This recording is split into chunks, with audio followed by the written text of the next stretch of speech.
Monday morning, Caleb Harper opened his front door and went completely still. 3 black Rolls-Royces were parked along his narrow street engines, running blocking the entire block in front of his worn rental house. The woman stepping out of the first car was someone he almost didn't recognize. The night before, she had been sitting alone at a bus stop in the rain, old jacket-soaked shoes, a battered suitcase beside her, nowhere left to go. But now she stood in a tailored suit, flanked by bodyguards and a personal driver. She looked at him for a long moment, then said, "You're the first person who ever let me stay the night without asking what I was worth." Caleb had no idea who he had just helped. Caleb Harper had been living in the same rental house on Delwood Street for 6 years. The place wasn't much, a 2-bedroom with a leaky faucet in the bathroom and a front porch that creaked under his weight every single morning. He had patched the screen door twice himself, and the paint on the window frames was starting to peel in thin gray strips. But the rent was low, the landlord left him alone, and the neighborhood was quiet enough that he could come home after a long job, sit on that creaky porch with a beer, and not feel the need to explain himself to anyone. That was the life Caleb had built at 38, steady in its own stripped-down way. He ran a one-man HVAC operation, mostly residential calls, some small commercial contracts when he got lucky. He drove a white service van with a magnetic sign on the side that read, "Harper HVAC, honest work, fair price." The slogan had been his father's idea back when Caleb first started the business. His father, a retired firefighter named Douglas Harper, had believed that a man's reputation was the only asset that couldn't be repossessed. He had passed away 4 years ago, and Caleb still hadn't changed the sign. The divorce had been finalized 3 years back. No dramatic blowout, no courtroom ugliness, just 2 people who had gradually stopped being honest with each other until there was nothing left worth fighting for. His ex-wife Sandra had relocated to Portland for work, and the separation of their shared life had been handled quietly and without ceremony. Caleb didn't carry bitterness about it. What he carried was something quieter, a low-grade wariness, the kind that settles into a person after they've been close to someone for years and still manage to miss who that person really was. After the divorce, he stopped asking too many questions about people. He took them at surface value and kept a measured distance.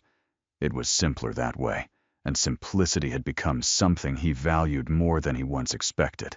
Most evenings, Caleb ate at the kitchen counter, watched whatever game was on, and was in bed by 10. He didn't have many close friends left in town, a few guys from the trade, a neighbor named Russell, who occasionally came over to watch football. His social life was thin but functional. He wasn't unhappy. He was just careful in the way that a man becomes careful after learning that opening up too easily tends to cost more than it gives. The one thing he couldn't fully shut down was the habit his father had drilled into him from childhood, the instinct to help when help was clearly needed. Douglas Harper had spent 22 years running into burning buildings, and he had always said the same thing when Caleb asked him why he kept doing it, long after his knees had started to give out. A genuinely decent person is someone who still does the right thing, even when nobody's watching. Caleb had rolled his eyes at it as a teenager. By 38, he understood it in a way that lived in the body rather than just the mind. It was that instinct, not courage, not impulse, just that quiet, deeply ingrained habit that made him slow his van down on the night everything changed. The storm had been building since late afternoon.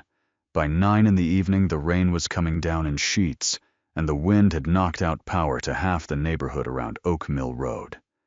Caleb was driving back from a late call a condenser unit that had seized up at a restaurant on the edge of town, and he was tired in the specific way that comes from crawling around in a commercial kitchen ceiling for 3 hours.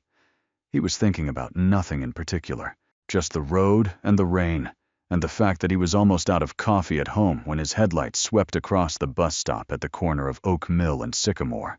There was a woman sitting on the narrow metal bench. She was young, mid-20s maybe, wearing a thin jacket that was clearly never meant for weather like this. A small rolling suitcase sat beside her, its fabric dark with rain. She had her arms wrapped around herself, not dramatically, just in the practical way of someone trying to retain whatever warmth was left. She wasn't looking at her phone. She wasn't looking at anything. She was just sitting there in the middle of a blackout storm at 9 o'clock at night, alone, with nowhere obvious to go. Caleb drove past her. He got about half a block down the road before he stopped the van. He sat there for a moment, rain hammering, the roof wipers slapping back and forth. He thought about all the reasonable arguments for driving home. He thought about what his father used to say. Then he put the van in reverse. He pulled up to the curb and rolled down the passenger window. The woman looked at him with an expression that was carefully neutral, not afraid exactly, but alert in the way of someone who had learned to read situations quickly. Caleb kept his hands visible on the wheel. He spoke plainly without warmth he hadn't earned yet. Bus isn't running tonight.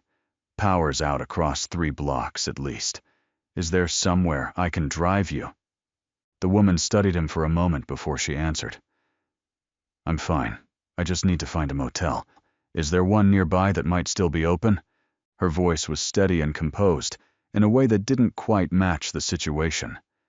Caleb told her the truth that he knew of 2 motels within reasonable distance, but both were almost certainly closed due to the outage. The area's backup generator coverage was unreliable at best. She absorbed this information without visible distress, which struck him as odd. He offered her cash for a rideshare instead. She declined it with a quiet firmness that wasn't rude, but was absolute. She said she had a way to manage, and thanked him anyway. Caleb nodded, rolled up the window, and sat there in the idling van for another 10 seconds, while the rain kept coming. He knew the neighborhood. He knew what happened on Oak Mill Road after midnight storm or no storm. It wasn't a place where a woman sitting alone on a bench at 9 o'clock was going to be left alone for long. He rolled the window back down. I have a sofa, he said. Clean house, separate room with a lock on the door. You'd be gone by morning, and I'd never ask your name if you didn't want to give it. I know that's not a normal offer from a stranger, and I understand completely if the answer is no. She looked at him for a long time, not frightened, not calculating, just measuring something. Then she picked up her suitcase and walked around to the passenger side. Her name, she told him on the short drive, was Logan Brooks. She didn't offer anything beyond that, and Caleb didn't push. He showed her the sofa, found a clean set of towels, and pointed out the bathroom and the lock on the guest room door, even though the guest room didn't technically have a bed. She said the sofa was more than enough. Caleb made 2 cups of coffee because the night was cold, and it seemed like the obvious thing to do, and they sat at opposite ends of the kitchen counter, in a silence that was unexpectedly comfortable. She wrapped both hands around the mug and stared at the surface of the coffee like she was reading something in it. Caleb didn't ask questions. He talked a little about the storm, about the power grid in this part of town, about the fact that the diner 2 blocks over made genuinely good pancakes if she was around in the morning. Small things, the kind of conversation that fills space without demanding anything. After about 20 minutes, she thanked him and said she was going to try to sleep. He showed her where the extra blanket was and went to his room. He was almost asleep when he heard it. A sound from the front room, faint and brief, quickly suppressed. The sound of someone crying and then stopping themselves the way a person does when they've had a great deal of practice at it. It lasted less than a minute. Then the house went quiet again. Caleb lay in the dark and didn't move. He didn't go out to check on her. Something told him that was not what she needed, that what she needed was for the house to stay still and for no one to ask her anything. He stared at the ceiling and listened to the rain ease off and eventually fell asleep. When he woke at 6:15, the sofa was empty. The blanket had been folded neatly and left on the armrest. The coffee mug had been washed and placed upside down on the drying rack. On the kitchen counter, held down by the salt shaker, was a torn piece of paper. She had written on it in small, precise handwriting, "Thank you for not making me explain myself." That was all. No number, no last name, no indication of where she had gone or how she intended to get there. Caleb read the note twice, poured himself a coffee, and stood at the kitchen window for a while, watching the street dry out in the early morning light. He thought about the steadiness in her voice when she had refused his money. He thought about the sound he had heard through the wall. He thought about the way she had sat at his counter with both hands around the mug, like she was holding on to something that might slip away. He decided he would probably never know what her story was, and that was fine. He had done what his father would have done. The rest wasn't his to carry. He folded the note and slid it into the kitchen drawer with the takeout menus and the spare batteries and the other small things he kept without a clear reason. Then he got ready for work. For the next 2 days, life went exactly as it always did. He took a call in the morning, had lunch, and the van finished up by late afternoon. The storm hadn't done any serious damage to his neighborhood, and the power came back on by midday Tuesday. He told Russell about the woman at the bus stop on Tuesday night, keeping it brief, just the facts, not the note, not the sound through the wall. Russell said something like, "Man, you're either the nicest guy in Illinois or the dumbest," and Caleb had laughed because it was probably a fair question. By Wednesday morning, the whole thing had settled into the back of his mind as a closed chapter. A strange night, an unusual encounter, a woman with careful eyes and careful hands who had needed somewhere to sit out a storm. He had helped. She had left. That was the shape of it. He was pulling on his jacket to head out to the first call of the day when he opened the front door and stopped moving entirely. 3 black Rolls-Royces were parked along Delwood Street, engines running, taking up the full length of the block in front of his house. 2 men in dark suits stood beside the lead vehicle. A third was holding the rear door open. And stepping out in a charcoal blazer and fitted trousers, hair pulled back every inch of her, composed and deliberate and completely unrecognizable from the soaking wet woman he had driven home in a service van 2 nights ago, was Logan Brooks. She walked toward him across the wet asphalt without hurrying. The 2 suited men flanked her at a respectful distance. She stopped at the base of his porch steps and looked up at him, and for a moment neither of them said anything. Then she said, it the line that would stay with him for a very long time afterward. "You're the first person who ever let me stay the night without asking what I was worth." Caleb looked at the cars. He looked at the men. He looked at her face, the same steady eyes, the same controlled expression, but something different underneath it now. Something that might have been relief, or something older and harder than relief. He gripped the door frame with one hand and said the only thing that made honest sense in that moment. "I didn't know I was supposed to ask." She didn't come inside right away. Caleb stood in the doorway, and she stood at the base of the porch steps, and the 2 suited men held their position near the lead car like they had been trained to be invisible. He looked at the 3 Rolls-Royces again, not because he needed to confirm they were real, but because his brain was still in the process of accepting the full picture. Then he stepped back from the door and held it open, which seemed like the only reasonable thing to do. Elena came in alone. She told the men outside to wait, and the way she said it, not unkindly, but with an ease that came from a lifetime of being listened to, told Caleb more than anything else had so far. She sat down at the same kitchen counter where she had held a coffee mug 2 nights ago in a soaked jacket, and now she sat with her spine straight and her hands folded, and the whole room felt different around her. Caleb made coffee anyway, because he needed something to do with his hands. She told him the truth in the same direct, controlled way she seemed to do everything. Her full name was Logan Brooks. Her family owned Brooks Global, a privately held conglomerate, with holdings in real estate, logistics, and private equity that had been built by her grandfather and was now run by her father, Richard Brooks, with the expectation that Elena would eventually take a formal role in the company's leadership. She was 26 years old. She had spent most of her adult life having every significant decision made in advance by people who framed it as love and called it planning. The arranged marriage had been in motion for over a year. The man her family had selected was a business partner's son, suitable by every metric that mattered to the Brooks family, which meant financial, reputational, and strategically useful. Elena had not been asked whether she wanted it. She had been informed of it, the way you inform someone of a schedule. That Sunday night after a dinner at which the formal announcement was being prepared, she had taken a car to a part of the city. Her family's driver didn't know well, told the driver to go home and started walking.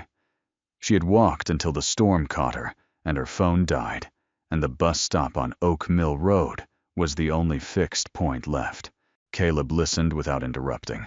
He drank his coffee and let her talk, and when she finished, he didn't say anything dramatic or sympathetic. He just said, "That's a hard night to walk yourself into."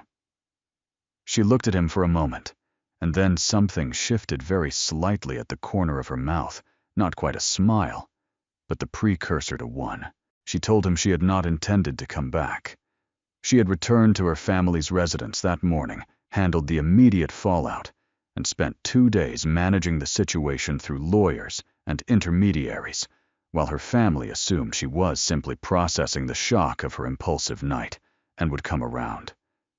But she had kept thinking about the note she had left on his counter, and about the fact that he had never once asked her who she was or what she had. She said she needed him to know that the night he had given her mattered not because of what she owed him, but because it was the only night in recent memory when she had felt like a person rather than an asset. That was when she put the offer on the table. She said it plainly, without drama. She wanted to compensate him, not as payment for a transaction, but as a genuine expression of gratitude. She named a figure that would have covered 2 full years of Caleb's income. She said she could also make introductions, open doors, resolve whatever financial difficulties his business might be facing. She said she had the means to change his situation completely, and that she would like to do that. Caleb set his mug down on the counter. He looked at her for a moment, and then shook his head once with the same unhurried certainty she had used when she refused his cash at the bus stop. "I didn't help you because I expected something back," he said. "So I'd appreciate it if we didn't reframe it that way after the fact." Elena studied him carefully. She said she had expected him to say that. Caleb told her that didn't make it any less true. She left that morning without pressing the point. But she came back 3 days later. Not with the cars and not with the suits, just herself in jeans and a plain coat, knocking on his front door at 11 in the morning on a Saturday. She said she had been in the neighborhood, which was almost certainly not true, given where her family lived, but Caleb let it go. He was working on a parts order at the kitchen table, and he moved his paperwork to make room. They drank coffee again, and this time the conversation moved differently, slower, wider, less structured. She asked him about the business, and he told her the honest version, which included the parts about the unpredictable income, and the clients who called at midnight, and the satisfaction of fixing something broken and making it run right again. She listened the way people listen when they actually want to know. He didn't ask her much about her life, but over the course of that hour and the visits that followed, and there were more of them spaced out over the next few weeks, always low-key, always, without announcement, he began to understand the shape of it. Elena Brooks had grown up in a world where relationships were instruments. The people around her knew what she was worth before they knew her name. She had learned early to distinguish between genuine interest and strategic interest, and the result was a wariness not unlike Caleb's own, the same low-grade scanning, the same controlled distance, the same preference for silence over performance. They were cautious in the same way for reasons that had come from completely opposite directions. That recognition between them was not something either of them named out loud. It didn't need to be. It was just there in the way the conversations lengthened and the silences became comfortable, and neither of them made any particular effort to fill every gap. Caleb noticed that she laughed quickly when something was genuinely funny, and went completely quiet when something bothered her. He noticed that she always washed her own coffee mug before she left. She noticed that he never checked his phone when she was talking, and that when he said something, he meant it without qualification. By the 5th or 6th visit, Caleb knew enough to recognize that he was in something he hadn't planned for. Not a romantic situation exactly. Nothing had been said. Nothing had been offered or taken. But there was a connection forming between them that was real, and Caleb's instinct was to be careful with real things, because real things could be damaged. He was aware in a way he couldn't entirely dismiss that Elena Brooks lived in a world he had no map for. The money alone was one thing, but the infrastructure around her, the lawyers, the advisors, the family name, the public profile, that was a different kind of weight. He had built a life that was small and manageable and entirely his own, and he had done that deliberately. He was not sure what it would mean to let something in that came with that much gravity. He was still working through that thought when the first article appeared. He saw it on his phone on a Thursday morning while he was eating breakfast before a job. It was a short piece on a local gossip site, the kind of outlet that survived on exactly this kind of material. A blurry photo of Elena leaving his street, a headline that read, "Heiress Slumming. It Brooks. Global Heir makes repeated visits to Southside repairman." The language was light and mocking, framed as a curiosity piece, but the implication was clear, and it ran underneath every sentence like a current. What does he want from her? By Friday, there were 2 more pieces, one of them from a larger outlet with a wider readership. This one had done more research. It had Caleb's full name, his business name, his address, and a photograph taken from the street. The headline was worse. "The HVAC Man and the Heiress Love Story," or Long Con. One of Caleb's regular clients texted him that afternoon to say he was going to hold off on scheduling the annual maintenance for a while. He didn't give a reason. He didn't need to. Russell showed up at his door that Saturday with a 6-pack and a look on his face that was trying to be neutral and not quite managing it.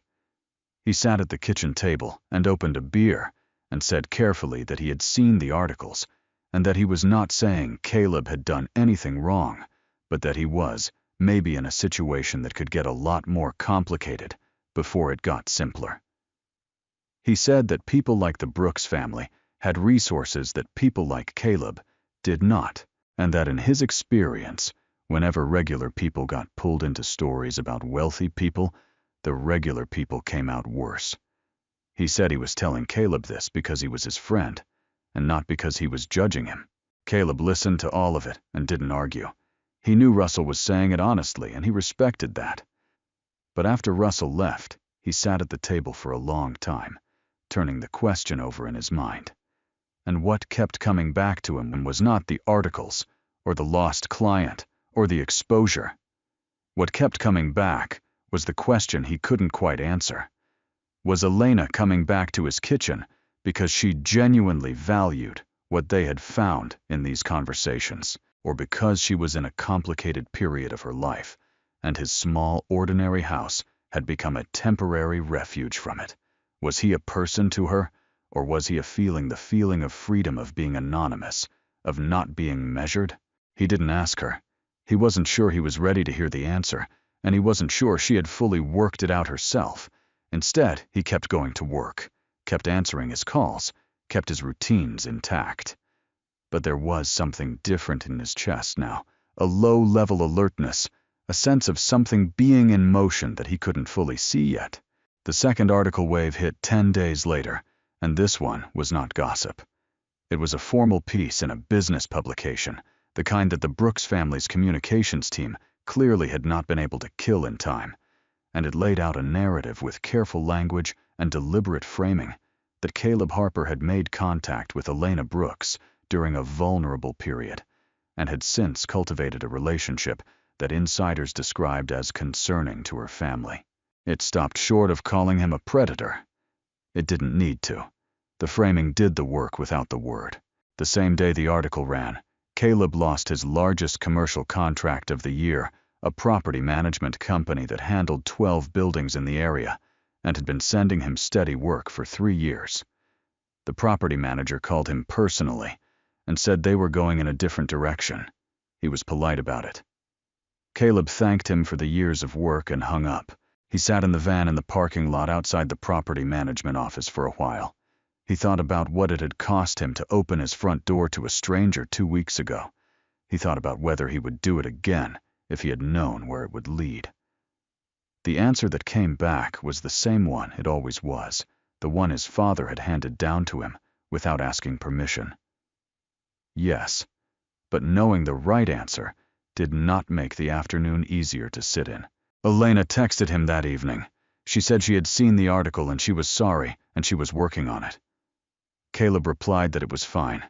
She said it wasn't fine and that she knew the difference. He looked at the message for a long time before he typed back, "I know you do."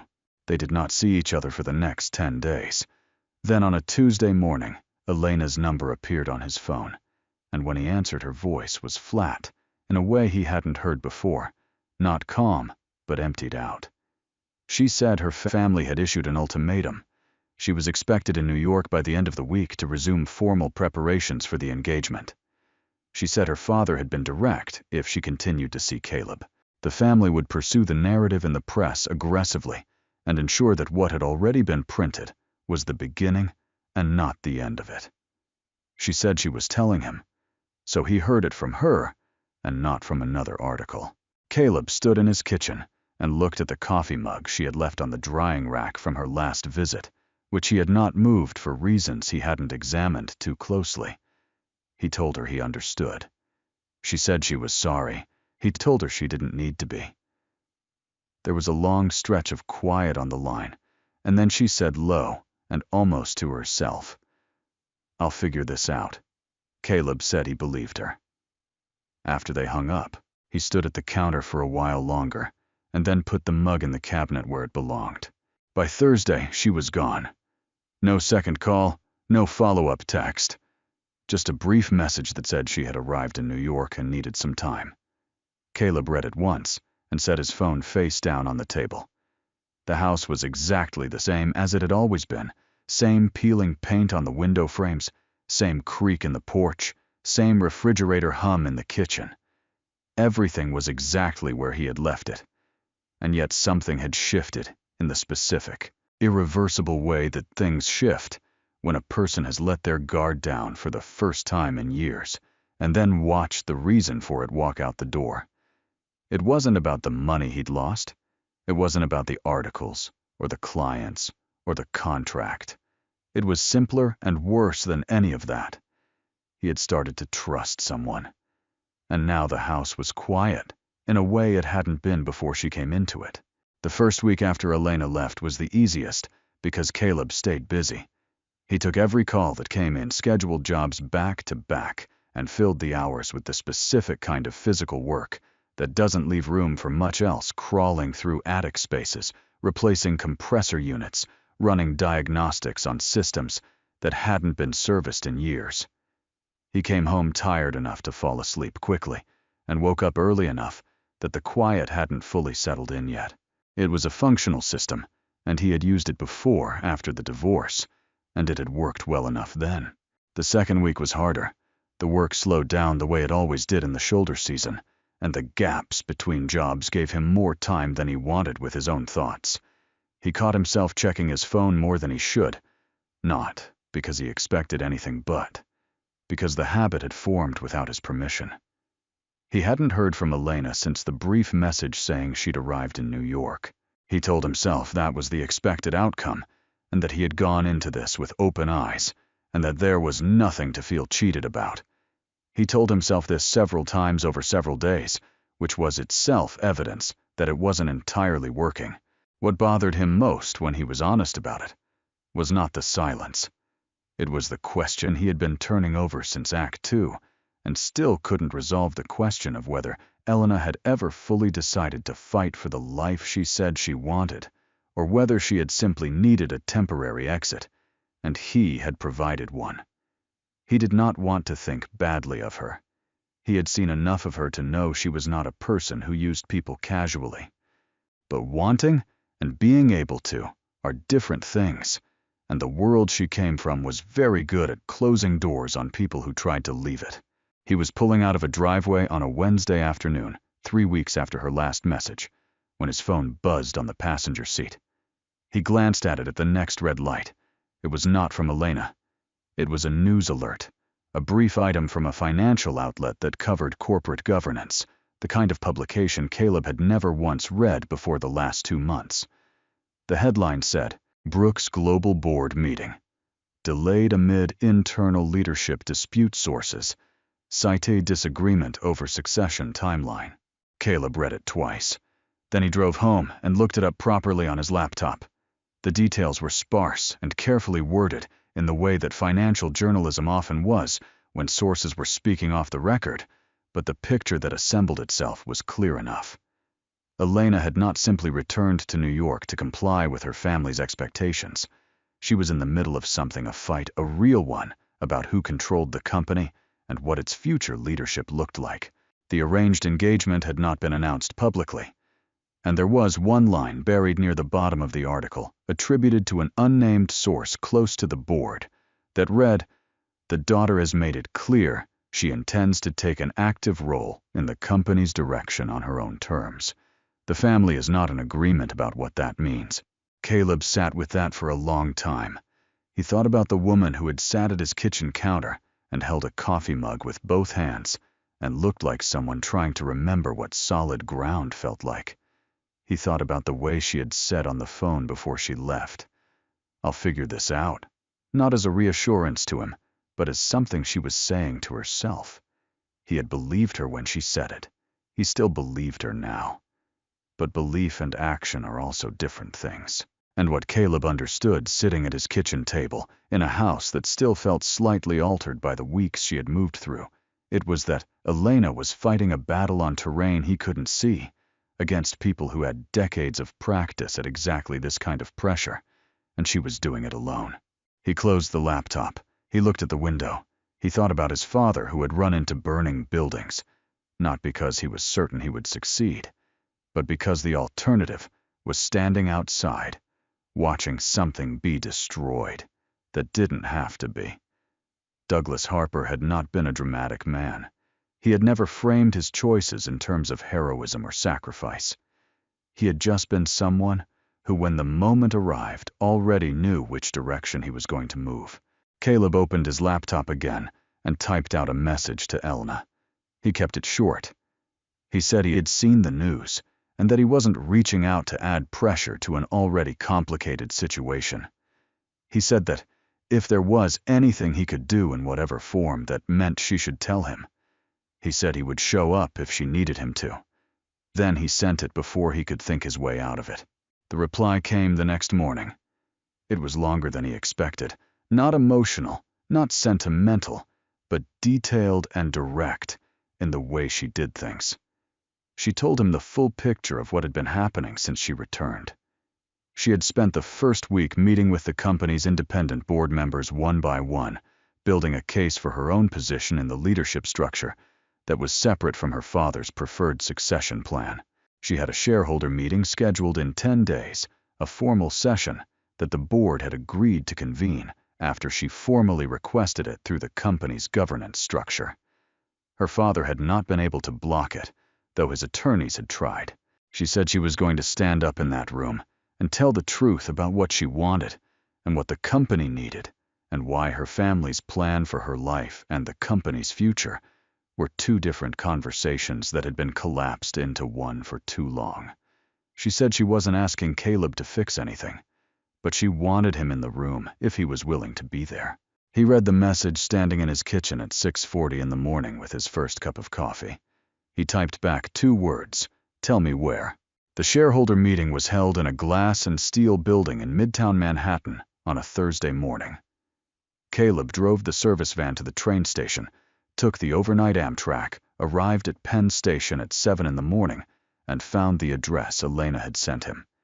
He was wearing the cleanest clothes he owned, dark trousers, a gray shirt, a jacket that had last been worn to a funeral. He looked exactly like what he was, a working man from a small town outside Chicago who had no business being in this building. He was aware of this. He went inside anyway. Elena met him in the lobby before the session began. She was in a black suit, composed and precise, but when she saw him come through the revolving door, something in her face changed in a way that she didn't try to control. She crossed the lobby and said quietly, "You actually came." Caleb looked at her and said, "You actually asked." They didn't say much else. She walked him to a seat near the back of the room and told him to stay there, and that everything was going to move quickly. The session room was large and formal, long table board members on one side, legal teams and advisors arranged along the walls, press and observers in seats at the back. Richard Brooks sat at the head of the table, a compact, well-constructed man in his 60s, who had the specific stillness of someone accustomed to being the most powerful person in any room he entered. He looked at Caleb once briefly, and then didn't look at him again. Elena spoke for just under 20 minutes. She did not raise her voice. She did not perform. She laid out in clear and structured terms her vision for the company's next phase. The operational changes she believed were necessary, the leadership structure she was proposing, and the timeline she was committing to. She was specific, and she was prepared, and she was unmistakably serious. And Caleb could see, watching the faces around the table, that several of the board members had not expected this level of precision from her. They had expected perhaps an emotional appeal. They got a business case. And then, near the end, she said something that was not in any business case. She said that she wanted to put one thing on the record for the benefit of everyone in the room, because she felt it was relevant to the question of her judgment and her character that had been raised repeatedly in private conversations over the past several weeks. She said that 2 months ago, she had left a family dinner in distress and ended up stranded in a storm in a neighborhood she didn't know, with a dead phone and no options. She said that a man she had never met had stopped his van, offered her a safe place to sleep, and asked nothing in return. Not her name, not her story, not what she could do for him. She said that no one in her professional or personal life had ever done anything comparable, because no one in her professional or personal life had ever encountered her without first knowing exactly what she was worth. She said she was telling this story not for sympathy, but because it was the clearest illustration she could offer of what she was trying to build toward a company and a life in which the value of a person was not the first and final question. There was a particular silence in the room after she finished. Not the silence of discomfort, but the silence of a room recalibrating. Caleb sat in his chair at the back and looked at his hands and felt something move through him that he couldn't have named, precisely not pride, not vindication, something quieter than both of those. Something that felt like the resolution of a question he had been carrying for a long time. Without realizing, it had a shape. The vote that followed was not unanimous, but it was sufficient. Elena secured the board's formal endorsement for a provisional leadership role with a structured transition timeline. The arranged engagement was not mentioned in the official proceedings. It did not need to be. Its absence from the agenda was itself the answer. Richard Brooks left the room without speaking to his daughter. His attorneys followed. Caleb watched him go and thought about what it must cost a person to build something over decades, and then discover that the version of it they'd imagined was not the one that was going to survive them. He felt something briefly close to sympathy, and then let it go. Elena found him after the room had cleared. She sat down in the empty chair beside him, and for a moment, they just existed in the quiet of the space. The long table, the empty seats, the city visible through the glass wall behind them, indifferent and enormous. Then she said, "You didn't have to come." Caleb said, "I know." She looked at him and said, "Thank you." He said, "You did that yourself. I just sat in a chair." She shook her head slightly, not disagreeing with the facts, but with the framing, and he let her have that. They took a late lunch at a diner 2 blocks from the building, Elena's choice, and it was the same kind of place he might have chosen himself, a booth by the window, and coffee that came in a diner mug, and a menu that hadn't been redesigned since the 1990s. She had changed out of the suit jacket, and she looked closer to the person he knew from his kitchen counter than the one who had stood at a boardroom table an hour earlier. They talked for a long time. Not about the meeting, not about what came next in any formal sense. Just two people who had arrived at something real and were taking a moment to sit inside it without rushing toward the next thing. Caleb took the train back that evening. He sat in the window seat with his jacket folded in his lap and watched the city give way to suburbs and then to the flat, wide dark of the Midwest. And he felt something he hadn't felt in a long time. Not happiness exactly, but a kind of settled weight, the feeling of a man who has done what he set out to do and can account for himself honestly. He hadn't become wealthy.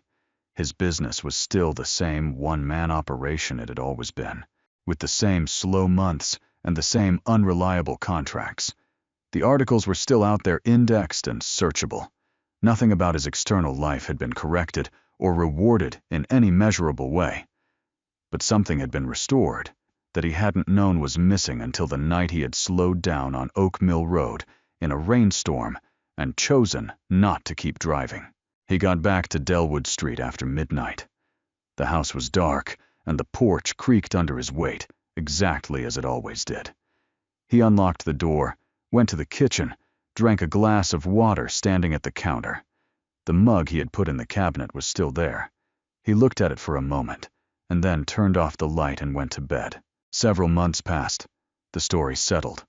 Elena's name appeared in the financial press periodically in the context of the company's transition, and Caleb read those pieces the same way he read the weather reports with interest, but without urgency, as information about a world that ran alongside his own without needing to merge with it. They stayed in contact.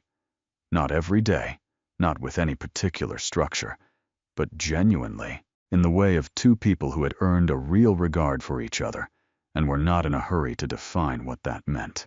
On a Tuesday evening in late November, Caleb stopped at the convenience store on Oak Mill Road on his way home from a job. The temperature had dropped hard that week, and the first real snow of the season was coming down in thin, steady flakes that hadn't yet committed to sticking. He came out of the store with a paper bag and was walking to the van when he saw the man. He was standing just outside the pool of light from the store's entrance, in a coat that was not warm enough for the night, with nothing beside him and nowhere obvious to be. He wasn't asking for anything. He was just standing there, the way a person stands when they've run out of next moves. Caleb put his bag in the van. He looked at the man. He thought about a rainy night 2 years ago and a woman on a metal bench, and the choice he had made to put the van in reverse. He walked across the parking lot and stopped a few feet away, close enough to be heard without crowding the man's space. He kept his voice even and direct, the same way his father had always spoken to people in the worst moments of their lives. "Do you need a place to sleep tonight?" The man looked at him with the careful measuring expression of someone who had learned not to accept things at face value. Caleb waited. He didn't move, didn't add anything, just let the offer stand in the cold air between them and be whatever it was going to be. The snow kept falling. The convenience store hummed behind them. Somewhere down Oak Mill Road, a traffic light cycled through its colors, for no one in particular. And Caleb Harper stood in the parking lot of the same store where everything had begun and waited to see if a stranger would let him help, because that was the only way any of it had ever started, and the only way he knew how to keep it going. In a world where people were measured before they were known, where the first question was always what someone was worth, and the last question was rarely who they actually were. A single decent act offered without calculation and without an audience was still capable of changing the direction of two lives. Not because it was dramatic, not because it was rewarded, but because it was real, and real things, unlike almost everything else, had a way of lasting.